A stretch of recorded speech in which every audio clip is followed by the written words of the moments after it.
Aujourd'hui, Antoine Gilles, président du mouvement des citoyens français de Nouvelle-Calédonie, qui se présente notamment, mais pas seulement, comme le candidat des exclus. On parle des exclus du corps électoral spécial. Antoine Gilles, bonjour. Bonjour, merci de m'avoir invité.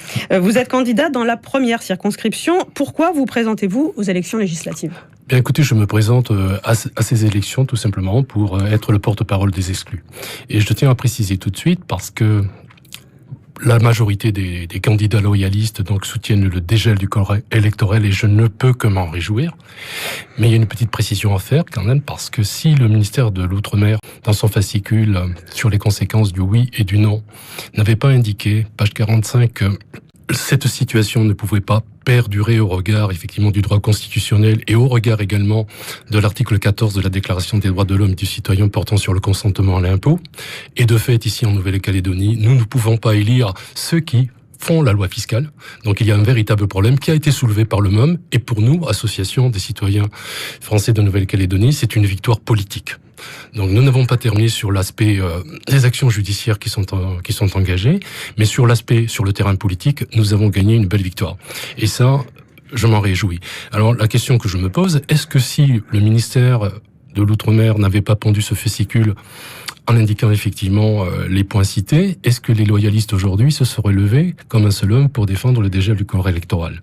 Quelles seraient vos deux priorités si vous étiez élu député ? Bon, déjà, député, bien évidemment, il y a une priorité là qui me vient tout de suite à l'idée, c'est le problème des étudiants.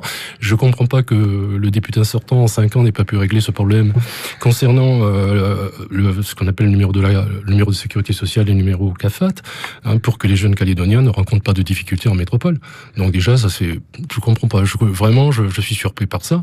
Et puis bon, un député, c'est le garant du droit, c'est un législateur. Donc il faut que le droit en Calédonie soit identique à celui de la métropole et qu'il n'y ait pas de disparité entre la métropole et la Nouvelle-Calédonie. Et sur le volet économique, c'est une thématique d'actualité Sur le volet économique, alors là, c'est un problème extrêmement complexe parce que la Calédonie est une économie fragile et une économie ouverte. La Calédonie importe pratiquement tout. Mais la Calédonie a des atouts qu'elle ne met pas suffisamment en avant. Moi, j'aimerais que la Calédonie soit un petit peu comme l'Islande, qui est une île un peu plus grande que la Nouvelle-Calédonie, 4 fois sa taille, mais avec un PIB 5,5 fois supérieur à celui de la Calédonie. C'est une île qui est autonome, c'est une île qui n'est pas endettée, c'est une île qui a sa monnaie.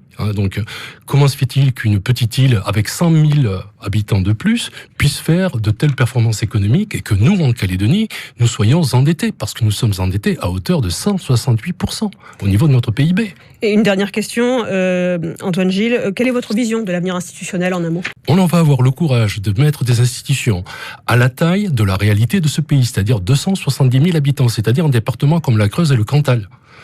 Antoine Gilles, en tout cas, merci beaucoup d'avoir accepté notre invitation. Écoutez, merci de m'avoir invité. Je rappelle que vous êtes candidat dans la première circonscription. Et puis je demande aux candidats, notamment des exclus, de penser à moi dimanche prochain. Merci beaucoup.